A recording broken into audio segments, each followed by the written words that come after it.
This conference will now be recorded. Oh, there it goes.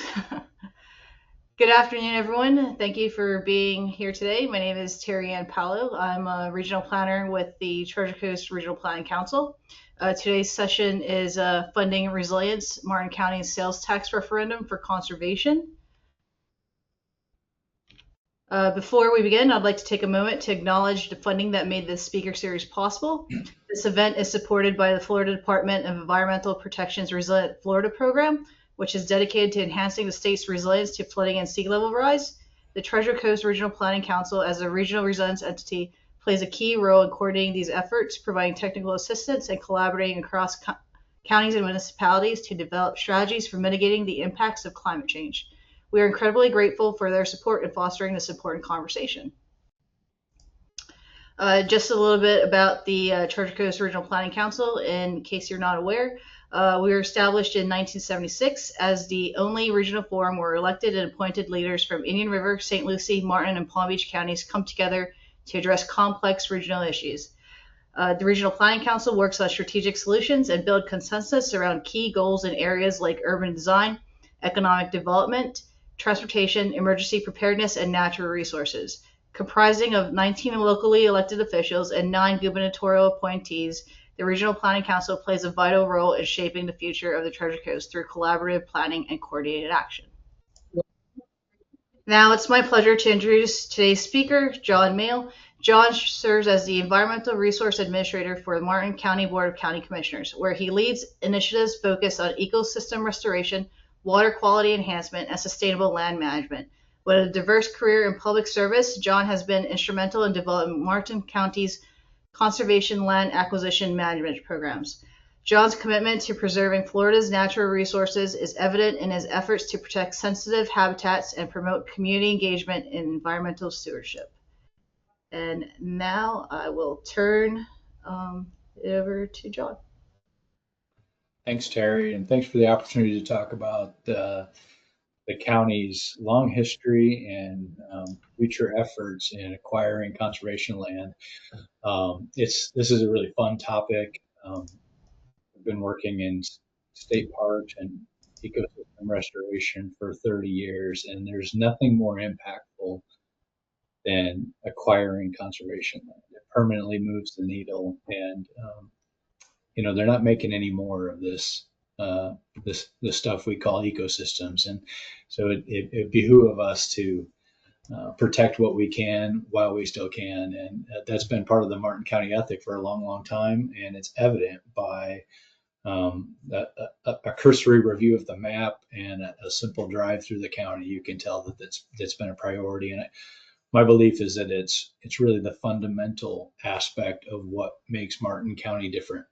It's a subtropical community on the coast that's got a lot of green left, and unfortunately, that's a very rare thing. And we sit between two major metropolitan areas, and because of the folks who've come before us and who have been vigilant in this effort for decades, we get to enjoy what we currently have today, and we hope to leave it a little bit better with some new programs. So I'm going to just briefly kind of talk about the history of Martin County's acquisition efforts, where they've been focused, and then talk about the new program, Martin County Forever, that voters approved last fall, where we're focusing our efforts, what the process will look like, and then would love to leave some time for questions. Generally, there are quite a few. Again, kind of already covered this. We've got a long history of valuing and preserving through any means necessary conservation land in Martin County, and it shows. A lot of the reasons we've done that are our value of wetlands and how important they are to a sustainable community and wildlife and recreation.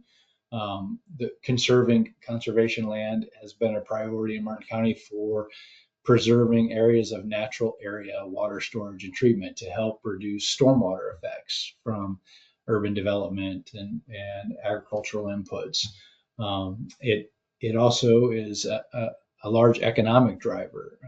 When we conserve land for public open space and for conservation, there's been countless studies that have demonstrated the value to jobs and real estate and quality of life and even health aspects of conserving open space. I know I'm probably preaching to the choir on all these things, but it's kind of part of the vernacular when you're in this industry. We've also had the successes from partnering with lots of other programs. Historically, Martin County, in its efforts to acquire conservation land, has had success leveraging its dollars. Kind of a goal since Martin County's been doing this has been leveraging 50-50 for every dollar of local money that's raised to acquire conservation lands.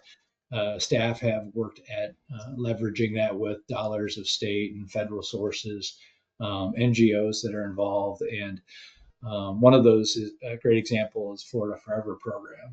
We have lots of areas in. Hey, John, I'm sorry to interrupt. I don't think your PowerPoint is displaying correctly. Oh, okay. We're still stuck on the first screen. I don't know if it's launched, or you might have to change screens. Let's see. Maybe share the whole screen instead of. There we go. How does that look? It's on the program, the PowerPoint program. Yep, perfect. There you go. Okay. You got it. Yep. You haven't missed much yet.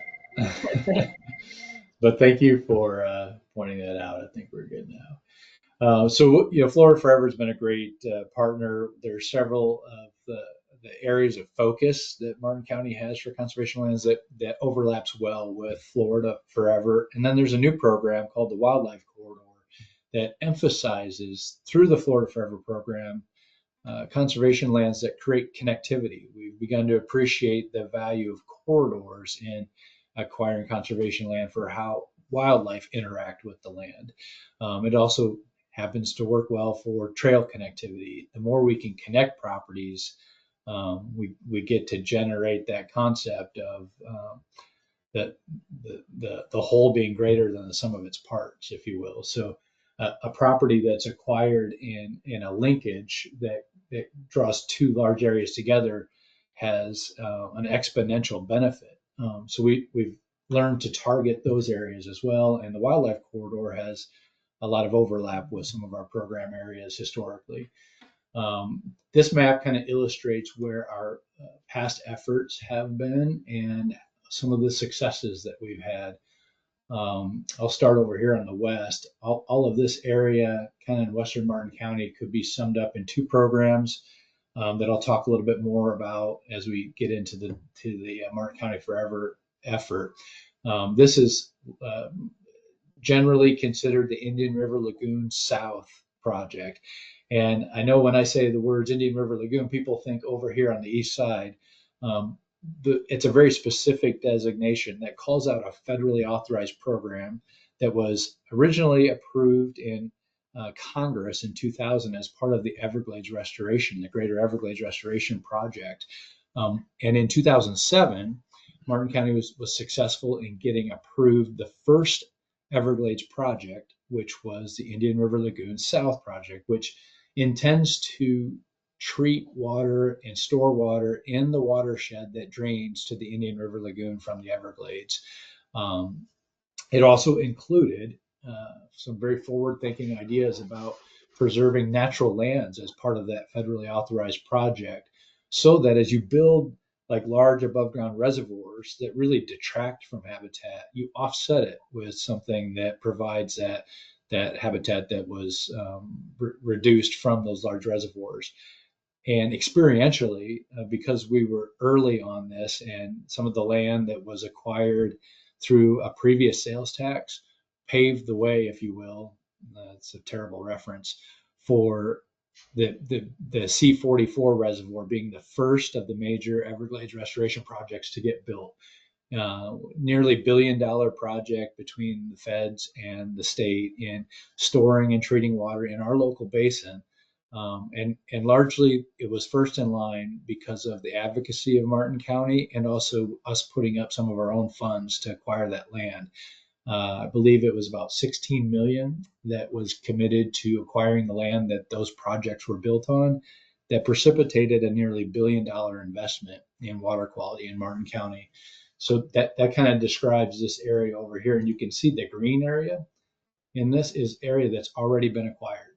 And I have to point out, this slide is actually outdated. This tan area in the far northwest corner, the Florida Department of Ag and Consumer Services put that under a agricultural easement in December of last year through the Governor and Cabinet's office. It was a $50 million acquisition of the development rights off of this property here, which was identified in future efforts for Martin County, and now it's done. We didn't have to spend $1 on that. Huge success. So that area here would be green as well now too. We're very focused on what's left here and over here in Indian River Lagoon South. Then you've got this area here that we call Palmar. That is it's an official name that sounds like a euphemism because it's combining of Palm Beach County and Martin County due to its geographically being located right on the county line. It's a large area of interconnected wetlands and pine flat woods. It's some of the best habitat in South Florida.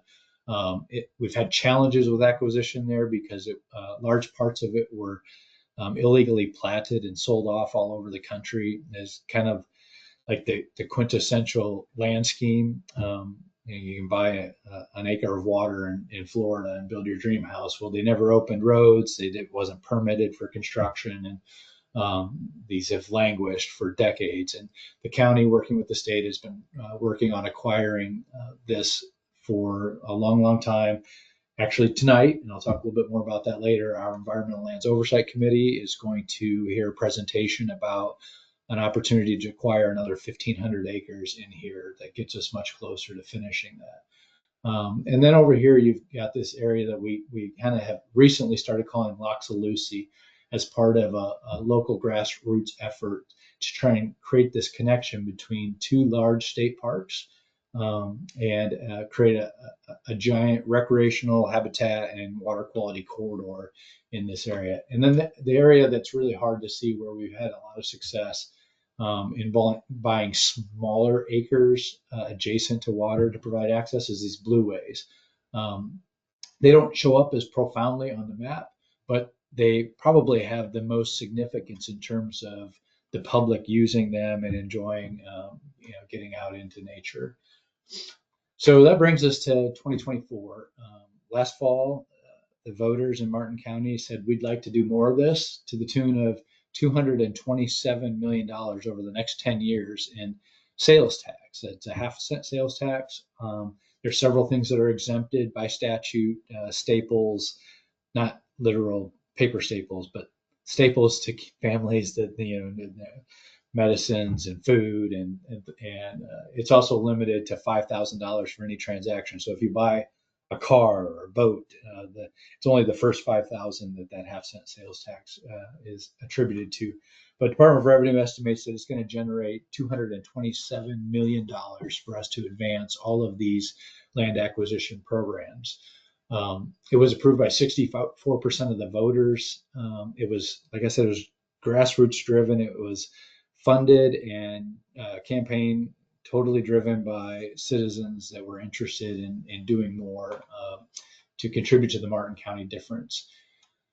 So to drill down into the 4 programs a little bit deeper that this ordinance that passed in the fall is eligible to be spent on, we talked at length about IRL South. Here's a broader picture of what the Indian River Lagoon South project looks like. It actually, in its original format, identified 90,000 acres in Martin and St. Lucie County. So you see there's this portion up here that's included in St. Lucie County.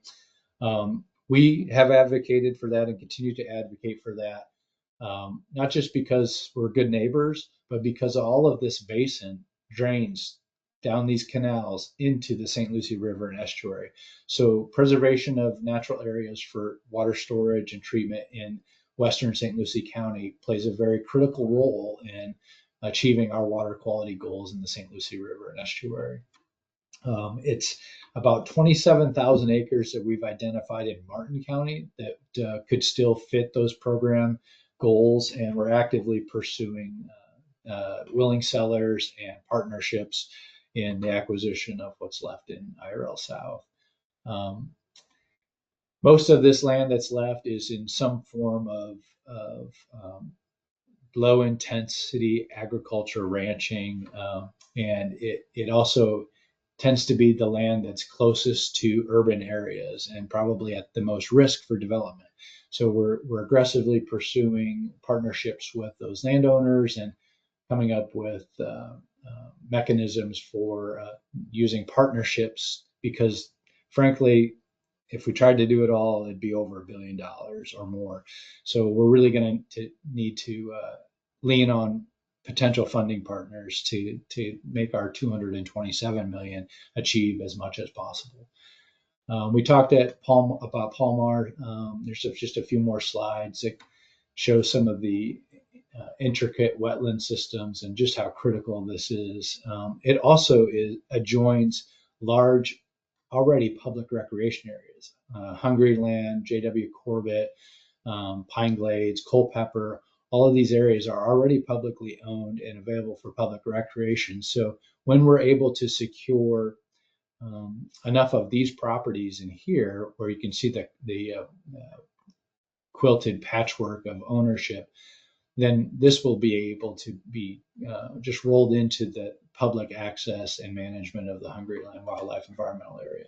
We're also looking at properties adjacent that share in some of the ecological value, like these wetlands over here that are still private, these areas here, to see if we can't make some progress in expanding the protection of these wetlands and enhanced recreation area. We talked about Loxa-Lucie again. My favorite euphemism for the Loxa-Lucie effort is we're really trying to create a super state park. Between Jonathan Dickinson and Atlantic Ridge, there's some opportunities with a handful of owners to get some acquisition deals done that would create something on a global scale of state park preservation and conservation space, with incredible trail connectivity opportunities, habitat protection, and really preserve extremely developable properties that have had intense pressure for development for quite some time. And the timing couldn't be better to have the opportunity to have those conversations and hopefully get some of that done. Here's a more blown up map. This green area here would be Atlantic Ridge. On the west side is Halpatioke, which is already preserved. This is owned by the South Florida Water Management District, and right now has pretty limited access because it's disjointed from the state park. And then this, I call it brown area, is Jonathan Dickinson State Park. And so you can see where these remaining tan areas could create a pretty remarkable total project that would be on a scale that really is a national, if not global, asset to conservation. Then blueways. Here's some examples that you've probably been on and experienced, like Clifton Perry Beach is a blueway, the Gomez property, our park, Peck's Lake,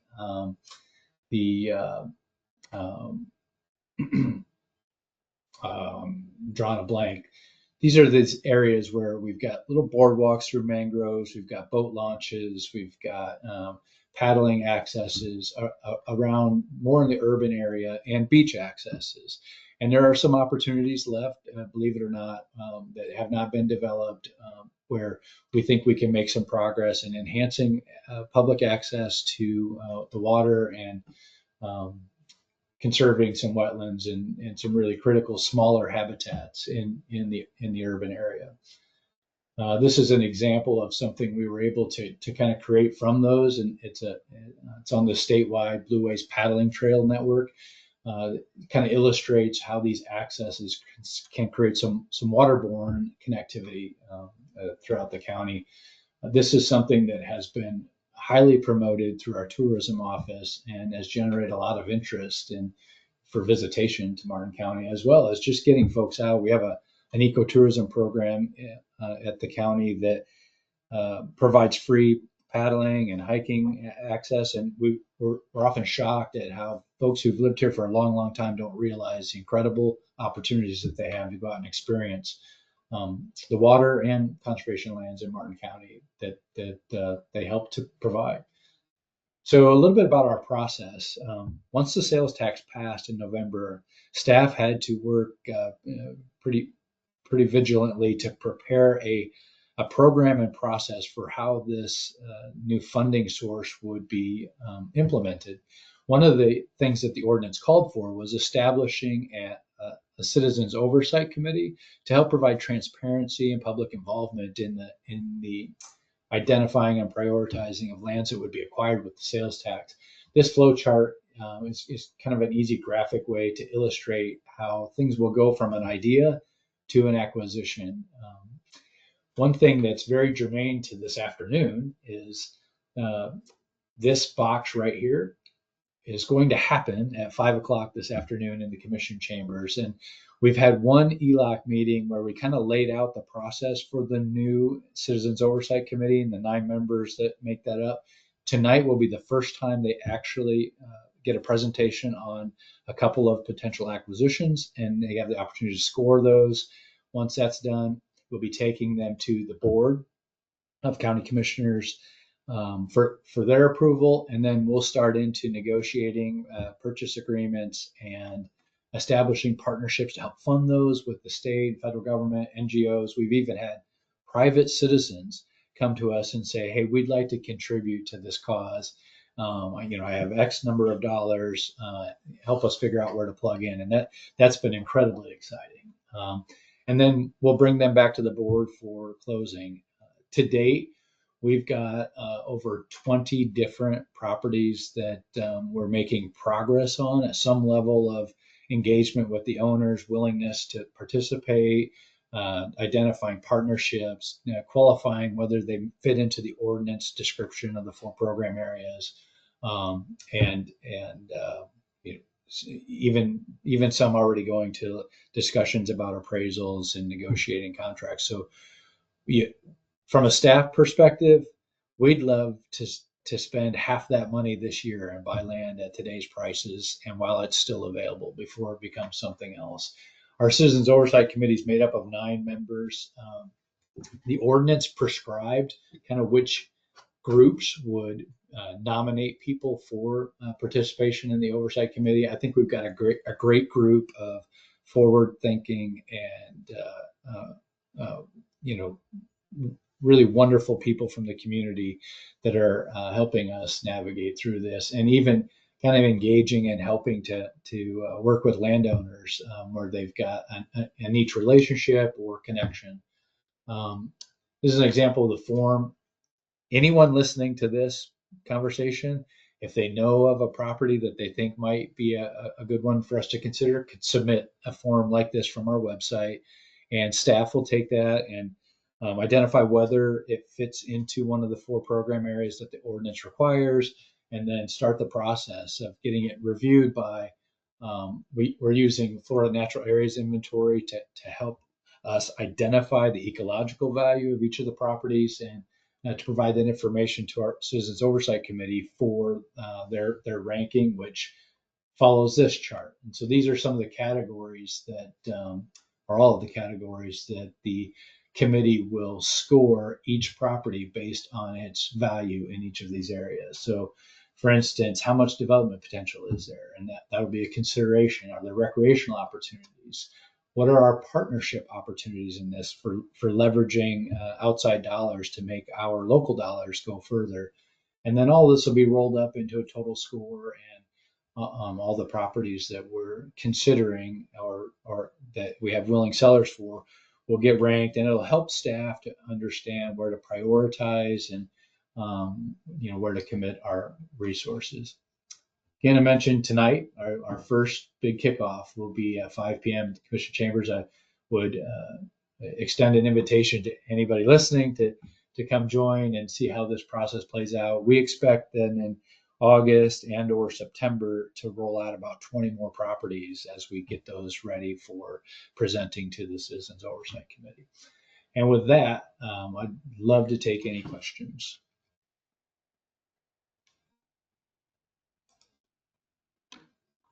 And I can also pull the map up if people have questions that, would be useful to look at the map again. Sure. Thanks, John. Okay, any questions, anybody? And if you're shy, you're also free to paste it in the chat and we'll ask them for you.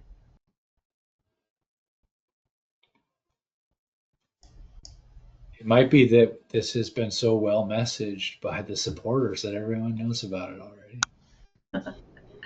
I'll ask a quick question, John. This is Stephanie Height from the Treasure Coast Regional Planning Council. How long was that tax referendum process? Like, how long did you have to work on that to get it developed? Maybe some steps of how do you develop that, and then how do you get it moved forward?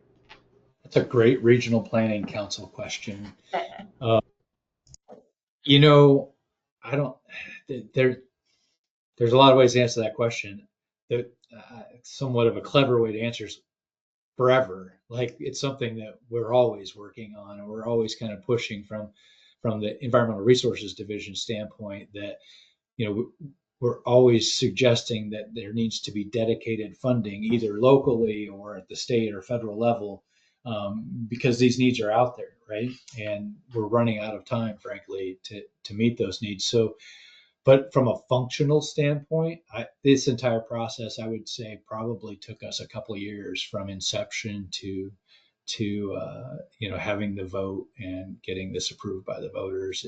There was a lot of careful planning that had to go into this to gauge what was the public interest, how do we meet the public's needs, what did we have out there to protect, how do we define it, and how do we craft an ordinance that frankly makes people comfortable taxing themselves. I mean, we kind of say that casually here because we've become accustomed to it, but taxing yourself voluntarily that's kind of a crazy concept, and not terribly popular. So there was a lot of for really a couple of years working to try to come up with the ordinance that did the most good and was most palatable to the public.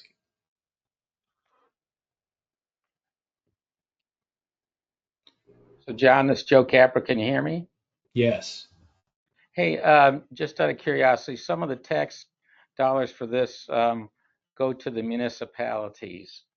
How much influence, or do they have any of them spoken to you about different projects they have, and are they consistent to what your maps are showing here, to what they're going to use their money for? I guess they have a right to use a certain portion of this money for their municipalities. Is that correct? That's correct, Joe. It's a good point. And legally, the any infrastructure sales tax by statute requires that a percentage based on population goes to the municipalities, and they can use it for infrastructure. They can't really use it for operations, maintenance, things like that.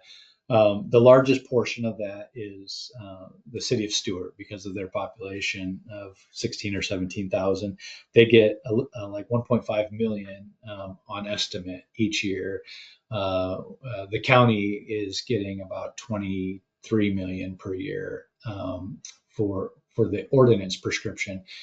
The group that kind of drove the campaign for this, the citizens, they intentionally reached out to those municipalities and spoke to them about, that this was coming, and if it passes, that they'll have some decisions to make about how to use that. And several of those municipalities expressed an interest in making investments that were consistent with the spirit of the ordinance. The challenge is that they don't have large tracts of conservation land to acquire. Town of Ocean Breeze doesn't have a lot of options for conservation land. So I know some of the communities, like last night, the city of Stewart, I believe, voted on using some of theirs for creating a trailhead and maybe a small acquisition area for a small restoration. I was just catching up to that today. I think that happened last night. We've had some indication from the town of Jupiter Island that they would be interested in contributing their portion to Loxa-Lucie acquisitions. And so I think there's some general interest in having those investments go towards the spirit of it, though they're only bound to do it for infrastructure. It could be, legally they could use their dollars for anything infrastructure related. But for many of these communities, it's not a lot of dollars. But for the city of Stewart, because their population, it's a little over 1.5 million. Does that answer your question, Joe? Yeah, it does. As you know, we're doing quite a bit of resiliency work in Sewell's Point, and I know we'll hopefully be working with the county on North Sewell's Point Road area.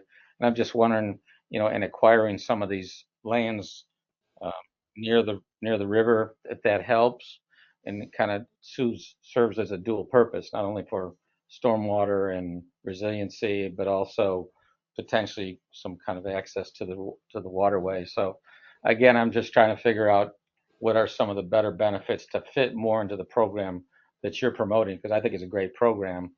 That's the reason I was asking. I know we have Sewell's Point and the city of Stewart. I'm happy to hear they're moving on some of this. Loxa-Lucie, tell me something. Your map seemed to show that the area south of Bridge Road, has that all been determined there? I saw the map showed it looked like it was acquired already, or is it in one of those? Are those properties you're looking at acquiring? So in the Loxa-Lucie program, the map was probably showing both what has been acquired and what we hope to acquire, or that would be, an objective for us. South of Bridge Road, there's one major tract, about 3,000 acres, that's kind of always been on our radar, but just way out of reach without some kind of dedicated funding program. It's something we're looking at and have had some conversations with the owner and their rep. There are some smaller successes that the Loxa-Lucie group, through the Guardians and the Conservation Fund, have already made some successes in that area in and around Bridge Road. And it would be our intention, and we've had pretty lengthy dialogues and partnership with those folks, to eventually acquire those through this program from the Conservation Fund, who's now holding those properties. They're not a land management organization. They're a land acquisition organization. They're NGO. They help get land preserved and then ultimately get it to an agency that can manage it. So eventually we see it going that direction. But what we'd like to do is leverage those as best as possible, because they've got donations involved in them, right? And those are really the most important dollars in any program, is the dollars that people actually reach into their pockets and say, this is important enough to me as a citizen. I'm gonna write my own check for this. So we want to make sure we leverage those as best we can with the broader project. But most of what you see acquired south of Bridge Road is Jonathan Dickinson. Okay, sounds good. I'm See, glad that you're talking to him. That's what I wanted to make sure you're talking to those folks. So yeah, you bet. We've been having lots of conversations with landowners. I see someone asked, how do we approach sellers? Do we wait for them to come in? No, we're proactively reaching out to landowners and figuring out what it is they hope to accomplish with their land, what are their ambitions and dreams, and where can we overlap. And we have some flexibility to use easements with this funding program, which is super helpful. A conservation easement essentially purchases the development rights off of land, and in some cases the landowners, they care very deeply about the ecological value of their land, and they're incredible stewards of it, and they want to continue to be stewards of it. And so if we can acquire the development rights off of it, they get to take some equity out of that property, but continue to manage it in a really wonderful way for water quality and habitat. And then the government doesn't take on an expensive management burden with those. I see someone else asked about how do we navigate land acquisition in the urban area. It's a challenge. Obviously, the more urban, the higher cost per acre. However, the acres are smaller. And so as we've kind of created some of our wish lists, if you will, and targeted areas, there are some very high cost per acre properties that we're investigating and working with owners on that we'll be bringing to the Environmental Lands Oversight Committee. But it's a few acres here and a few acres there, so it doesn't add up like some of the larger tracts do. For instance, and this is a hypothetical, but if we were buying 1,000 acres at $10,000 an acre, that's that's 10 million, right? I'm trying to think how many zeros and commas are in that. And so you might get 1,000 acres out in western Martin County. I think 10,000 acres is pipe dream anymore, or $10 million might buy you 5 acres of beach, right? Acreage is an important factor, but it's not the only factor, right? There's the value per acre for visitor services or recreation is probably much higher on a beach than in western Martin County, and some of the habitat quality on a coastal dune could be much rarer than what we have in western Martin. So those factors all kind of get boiled down into a single number for our ranking, and we'll act accordingly. So it's a great question. It's definitely expensive, but the program has put us in a place where we can actually think about some of those things and compete. And I will say that the areas that are still remaining, they're really undeveloped for a reason. The areas that might still be available to us on waterfront that haven't been developed are largely comprised of wetlands and mangroves, and if they were easy to develop, they would have already been developed and wouldn't be available today. True. So I love this question that Tina asked. How do you deal with sellers asking for exorbitant amounts for their land? Yep, they're out there, and we've had several that we've reached out to, and they're like, yeah, we'd like to sell, and it's at this price, and our response to a couple of them have been, we don't consider you a willing seller at that price. Our task as your county staff is to spend those dollars very diligently. We feel the burden and the weight of how important these dollars are, and our every intent is to get the best deal we can. And I think the best tool we have available to us is that there's a couple $1 billion worth of land to buy, and we have $200 million to do it with. So if we have a landowner that's just way off the reservation on from appraised value, we just move on to the next one. We've got enough opportunity out there. We don't have to be inefficient with our dollars.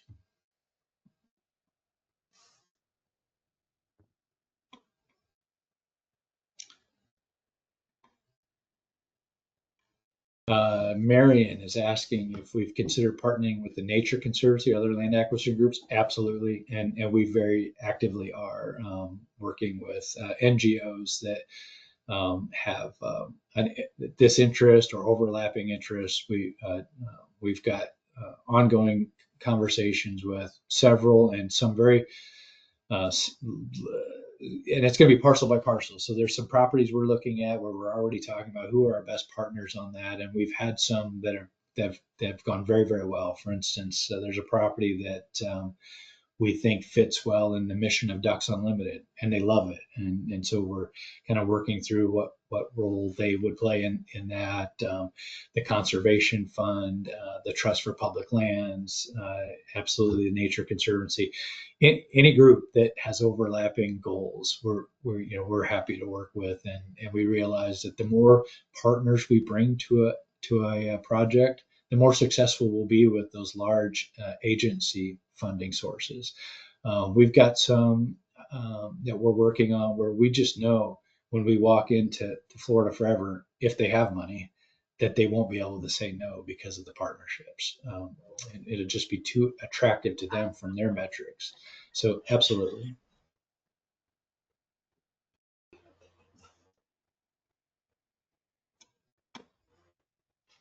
Terry, I hope this is okay. I'm just going off. Yeah, no, I was gonna read them, but you're doing a great job. Please go ahead. Tom's asking a great question that's come up quite a bit about can we have he didn't ask us. I'm going to ask it in a different way. He asked if we have third parties that would be part of conservation easements. I'm going to ask, can we have partners? third-party partners. The only way that we would, under our current rules and policy, the only way we would have third parties on conservation easements would be if they helped to buy it. Then they would be listed as that'd be an ownership interest. When you buy a conservation easement, that's a level of ownership. And if we had a third party, whether it was the conservation fund or whoever, that Ducks Unlimited, by all means, that would all be negotiated in the purchase agreement, and they would have a proportional ownership of that easement. Whether or not we need that, like for instance, if we're buying it without a partner, there's something unique about this funding source in that it was established by ordinance and ballot. And so therefore the funds can only be used for the acquisition of conservation land according to the ordinance. And it puts a special layer of protection on that. Conservation easements have been controversial because there's a lot of application for that word that it's somewhat of a generic reference that can mean lots of different things. And let me give an example. If I were developing a wetland, part of my permit obligation might be, and Joe understands this probably better than anybody on the phone, that I have to put an easement on a certain portion of that development. That's really a regulatory conservation easement, and it's not a purchased conservation easement. And in some cases, those would have third-party owners, but we see this time and time again where conservation easements are rolled back because that developer might 20 years later go back to the agency that holds that easement and say, hey, we'd really like to do something else. So we'd like to offer that we double the acreage in this other area that gets put under conservation easement so that you release it from this area. And sometimes they're successful with that. And it causes a lot of consternation because we start to doubt whether or not these conservation easements are permanent. The tool that is used to purchase a conservation easement, to buy development rights off property, is a wholly different legal instrument that is irrevocable and it is perpetual. So the properties that we put under conservation easement through the sales tax referendum will always be that way, and you can't undo it. So there's more certainty and less compulsion, I guess, for there to be a third party. But if there is a third party involved in the funding, then they would likely want to negotiate a third party interest in that easement as well. Good question, Tom. Thank you. Did you get Tara's question? Can you expand on how you performed an environmental assessment to evaluate the property for ranking? Okay, yeah, that's a good one. So what we've done is we've reached out to Florida Natural Areas Inventory, which they're a part of Florida State University. They're based up in Tallahassee, and they are kind of the gold standard impartial agency that evaluates conservation land for its ecological value. They are involved in every unit management plan for state-owned land, for state parks. They're kind of the gold standard, and it was a great way for us to get somebody that had the expertise, that knew the terrain, that didn't bring some bias into it, or that wouldn't be questioned for some biases. And what they're going to do is we're calling it I think they call it a desktop analysis. They use GIS tools that they have available to them and other databases to do a kind of a cursory review of, hey, this particular property checks these boxes for ecological value or conservation value. And that gets provided to the Environmental Lands Oversight Committee ahead of a meeting, and then they'll use that to come up with a scoring. And then we hope through the 9-member process of their individual evaluating of that and perspectives that we come up with a good homogeneous number for that's relative to the other properties. So it is not like a phase one where someone would come out and on the ground actually do an exhaustive analysis. The nice thing is this isn't the lands that we're looking at, they're not new. they've been there forever and they've been priorities forever. So a lot of what we're looking at, we already have those things, and so we're just kind of touching them up, looking at how they've been managed recently, and so on and so forth. John, this is Joe again. First of all, I'll give you a lot of credits. You have a monumental task, you and Mike, and talking to these landowners and knowing how real estate's been going in the past 20 years or 10 years, when the value is way up there right now for people. And so you're trying to convince them to sell it at something that's reasonable. It's going to be hard by itself. I just curious. I'm hoping, I think some of these people always have a point that they're willing to sell it at, but maybe there's a way you can, like you said, trade off some development rights for it or something like that. Or I don't know all the tools that you have in the tool chest at your discretion to help them maybe get a piece of what they want and you get a lot of what you want out of something. And I assume you've used all of those that you can, because I mean, it's not easy when somebody's already paid a lot of money for land to all of a sudden decide they're going to sell it at a discount, which is what you're hoping for. And like I said, it's a monumental task. So good luck on it. If there's something we can help you with, let us know. Thanks, Joe. You're spot on, and everyone's going to be different. They're all going to be their individual effort, and we have dug to the bottom of the toolbox, and we're looking around at on the workbench. Did we forget something? Some of the conversations, it's very early, right? Some of the conversations we've already had have come up with some pretty novel concepts that help everybody walk away happy, and the public gets a good value for their investment.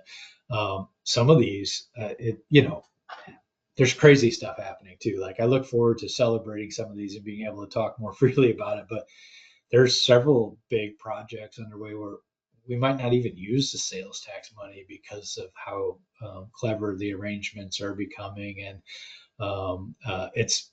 there's going to be, I don't want to like jinx anything, but there's some deals in the works that like we want to call Martin County Forever Wins, but we're not going to use any Martin County Forever money to do it. It's just like the conversation has precipitated this momentum of its own, and landowners that share this ethic in large part are like, hey, this is what we want to do. Have you thought about this? And we're like, let's talk about it. So just the attention that all of this has created on conservation lands has created some of its own energy and momentum. And we've had some really fun conversations about how to get this done.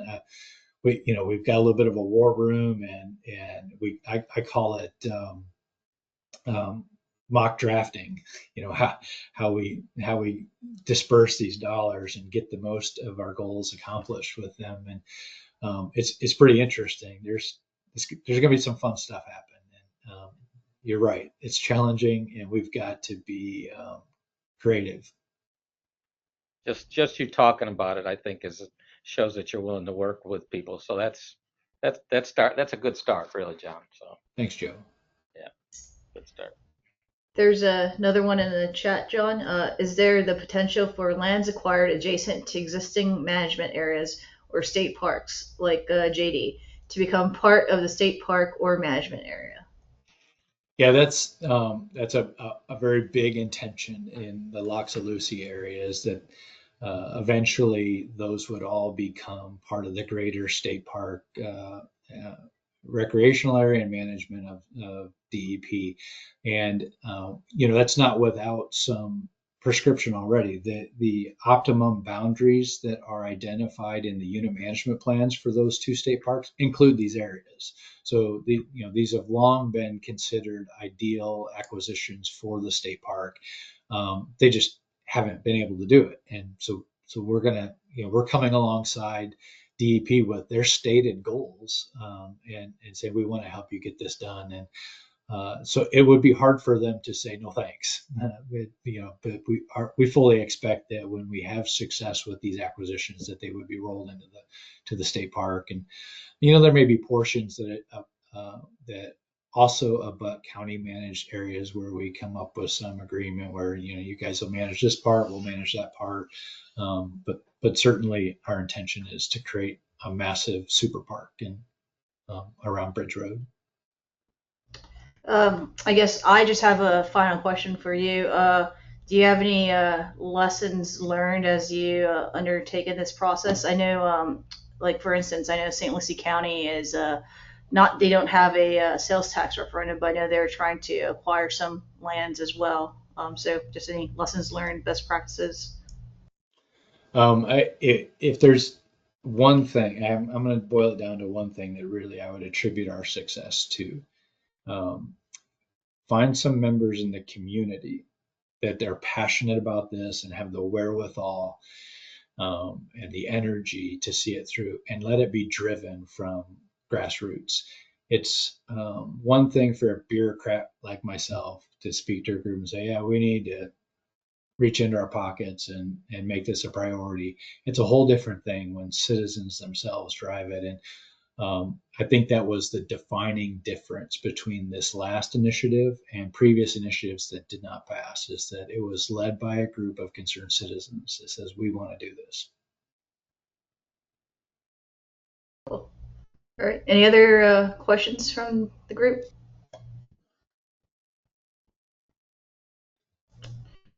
All right. Seeing none, we'll move on to just a few announcements.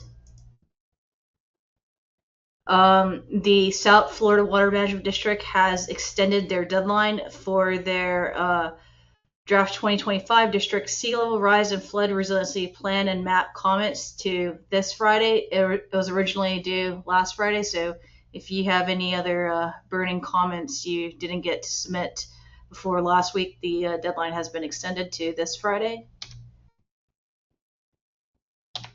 Again, Resilient Florida is having virtual office hours. The last one will be tomorrow for pre-application assistance between 9 and 11. The city of Boynton Beach will be having a hazards workshop on July 17th as part of its city adaptation plan, and they're inviting folks to provide their input.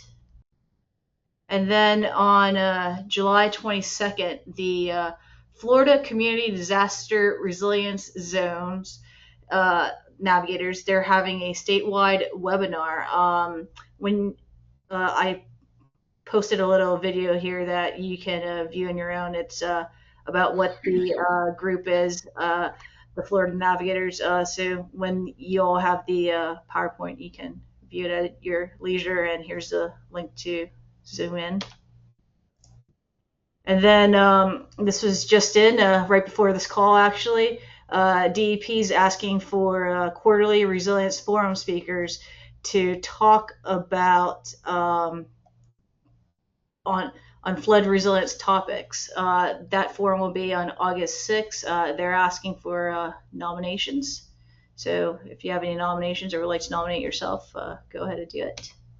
And then coming up in December, the 17th annual Southeast Florida Climate Leadership Summit, which is the Southeast Florida Climate Compact, which is Palm Beach, Broward, Miami-Dade, and Monroe counties. They're hosting it at the Palm Beach County Convention Center, December 16th to 17th. And with that, thank you, everybody, and have a good day.